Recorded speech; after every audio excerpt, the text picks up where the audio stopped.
lu jëm ci wàllum bataaxal bi ndax yow tam bi bokk nga ci ñi nga xam ne bi nga gisee bataaxal bi yaa nga naan dëgg la am du dëgg ak na mu déclenché woo ci groupe bi yëpp aussi nan nga ko gisee. bon pour dire vrai li ma koy soog a gis dama ko classé si feeg yi eglu ma lire bi sax. ndax gëmoo ko woon. waaw au départ gëmoo ko woon parce que comme maître expliqué na ko. waaw c'est-à-dire que kilifa bindam. dafa am lu koy mandarga. boo leen fàttali ko émission bii passé maa ngi jox benn exemple. bu ma benn waay joxe woon comme conseil. c'est-à-dire que dans une scène c'est-à-dire les gens t'attaquaient quand je suis arrivé je ne suis pas justifié. et ça a éteint wax bi ñu génnee c'est un boss de la Banque mondiale.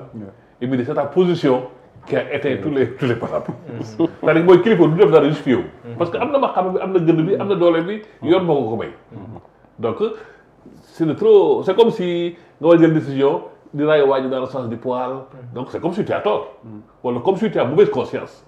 alors que décision on l'assume mu neex mu naqari en tant que président. donc après aussi ma ne bon supposons que bind bi ça a passé. maintenant Diomaye.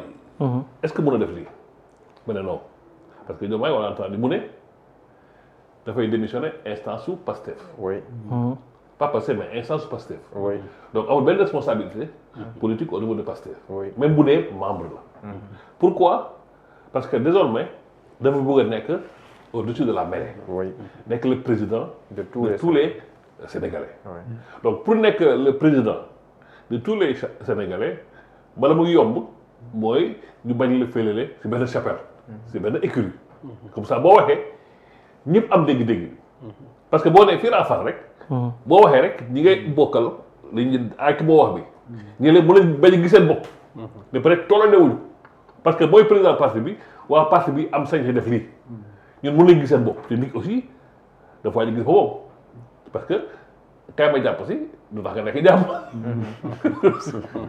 donc léegi ma am benn ba si yàgg ma ne donc Diomaye Faye warul def lii bu dee def bu defee lii dina am acte d'incohérence parce que munoo ne parti bi tax ma accès au pouvoir yóbbu ma tey jox ma teraanga ma ne bàyyi naa responsabilité politique ba pare ñëw di initié wu si coalition ça pose problème ba ne loolu xel nangu ko parce que il se contredit et de poser acte d'incohérence parce que déjà yow li nga bañal fi nga bokk munoo ko nangul keneen bon après loolu mooy li dàq ne dëgg la nga xam nga aussi nit da ngay am toujours esprit critique mais pourquoi mënu nekk parce que ay nit kese la ñu te man par principe du ma am kenn ku may idéaliser kenn la idéaliser mooy le professeur sallallahu alayhi wa sallam. waaw à part loolu amoon nit suuf comme danaa la idéaliser boo wax ne yow mënoo def lii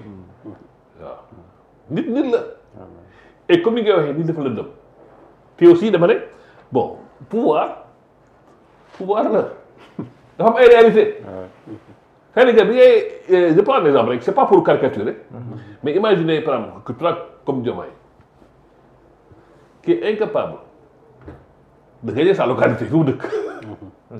Ndiaga mënoo gagner Ndiaga tu te retrouves président de la République comme ni ma ko waxee par les grâces divines. Il y a du chemin parcouru te aussi bu ñu fàtte nit la de ak nguur lépp lu muy dox benn waaye dafa ne démb pale bi am nañu fa dugal te pale bi war nañ ko raxas parce que am nañu fa dugal ku fa dugg soppeeku parce que on a vu ñëpp ñu fee dugg c'est avec les meilleures intentions Abdou Diouf c'est avec les meilleures intentions même Macky Sall quand même avec tout ce qu'il a fait après c'était avec les meilleures intentions Diomaye aussi il est rentré avec les meilleures intentions ba chaque année non aussi il y a une chose parce que dañ ne man par principe chaque fois je le répète su may jéem a appréhender benn situation dama ne ban contexte moo mën a expliquer lii nekk lii am parce que déjà c'est assez grave parce que mi ngi Guinée jaaxa ay ñiixi jaaxa bu doon loo xam ne yàq ni du seetaan lu yàq di law il aurait mis fin à ça parce que déjà les conséquences sont mu ngi tasaaroo comme vous l'avez dit dans les groupes donc ma ne nit kilifa du gis dara di yàqu par sa faute mu noppi si donc il serait intervenu pour dire que ceci fait la récréation à mon banc bon mais aussi daa am lu ñuy occulter si wax ji dafa am ñaari baat benn baat bi mooy les propos yi nga xam ne Abdourahmane Diouf daf ko teniroon ak les propos yoo xam ne Ousmane Sonko daf ko tëral si meeting bi donc c'est des propos yoo xam ne dafay peser si contexte bi di mun expliquer lu bare donc loolu ça plaide en faveur de lii mun na nekk parce que bu ñu dégloo Abdourahmane Diouf dañ ne ku am fit dañ laa dee puis vu le contexte il y a des gens qui pour moins que ça ont été sanctionnés yow nga ñëw en tant qu'invité au banquet ah ñëw kër si kër gi kooku teg toggal la jabar ji toggal la xamoon nu mu sonne si waañ bi ñu teg bool bi gën a neexul donc da nga génne si kër gi ko da nga koy génne si kër gi parce que xamoon kii li mu sonnee pour taral la léegi ma ne koo xam ne déjà ses propos mu neex mu naqari su nee dañuy def ko say autour de du président Diomaye boo nee maa ngi def say c'est pour protéger la personne nit ki soo koy protéger c'est contre quelque chose ou contre quelqu'un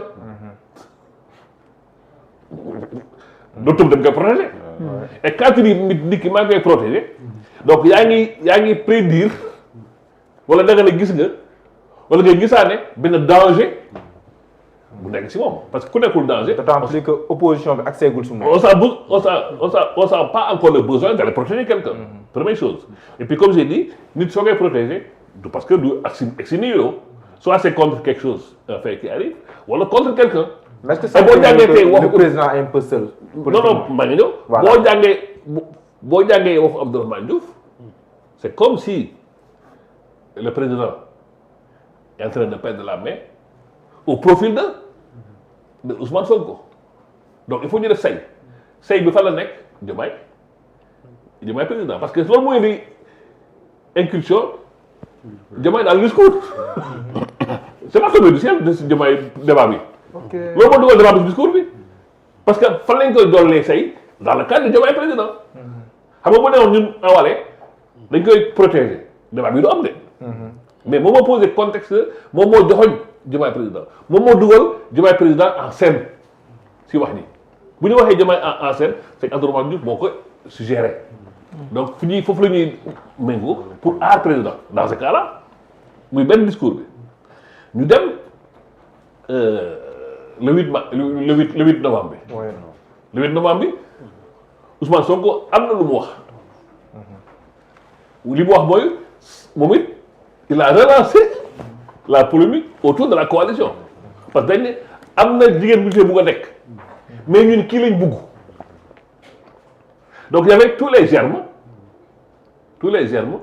pour que le débat si coalition bi nekk léegi nag maintenant étincelle bi tax affaire yi tàkk mooy cette lettre donc moo ne cette lettre là donc isolé il faut le mettre si contexte bi bu mun a comprendre kii te déjà lettre boobu bu dee am na bu dee bind Diomaye ko bind parce que toujours mooy travaille par hypothèse comme écarté naa Diomaye bind ko maa ngi si hypothèse Diomaye moo ko bind mais toujours comme hypothèse xam nga recherche scientifique moom la ngeen fay waaw donc hypothèse bi ma nekk nii léegi maintenant booy Diomaye moo ko bind hypothèse mais toujours comme hypothèse donc bu dee Diomaye moo bind léegi lettre bi day mel ni dafay infirmer li Sonko wax en infirmant li Sonko wax dafay affirmer son autorité wane ne man maay dogal kii lii la wax dans les faits quoi il n'a pas dit comme ça mais dans les faits quand tu fais une négation si le premier ministre wax quand même c'est assez grave parce que lii c'est une négation c'est un désaveu public léegi déjà à ton premier ministre pourquoi c'est plus grave encore tout le monde sait que le contexte il y avait beaucoup d'électricité il ne faut pas l'occulter on n'est pas assez naïf quand même tout n'est pas rose mais quand même on gère parce que tamit comme ni mu ko tàmm waxee rek dañoo créé yaakaar bu rëy boo xam ne kenn bëggul dara am. parce que nit ñi dañuy keroog nit ñi dañu mën ko feebar. da nga romb nit ñi la laaj mbaa affaire yi mi ngi tane comme yow comme si yaa nga fekkee wala yaay atte donc tout le monde était impliqué non yaakaar bu rëy yaakaar seen li leen teg si yaakaar boo rëy moo tax ñoom amuñu droit jaar à côté moo tax il faut ñu élever au-dessus de la mêlée léegi li ma wax aussi mooy c'est-à-dire que Diomaye président qu'est-ce qui n'a pas marché ba ñu indi fi tey maa lay gis ngay répondre à Sirissi bii bind bataaxal tuddee ko je te l'avais dit. Ousmane je te l'avais dit. Ousmane je te l'avais dit. Ouais, je l'avais dit mais vous lui avez dit quelque chose vous aussi. Ouais, je l'avais dit que bon lui c'est pas une démarche scientifique et critique c'est une démarche de frustré et de déçu qui parle parce que démarche scientifique dafa am ñu koy argumenter donc par tout un texte mais j'ai répondu plutôt scientifique que une démarche une critique on peut la concevoir mais quand on met beaucoup de rancœur dans ces critiques ça devient des invectives waxoon naa la ko wax dugal ci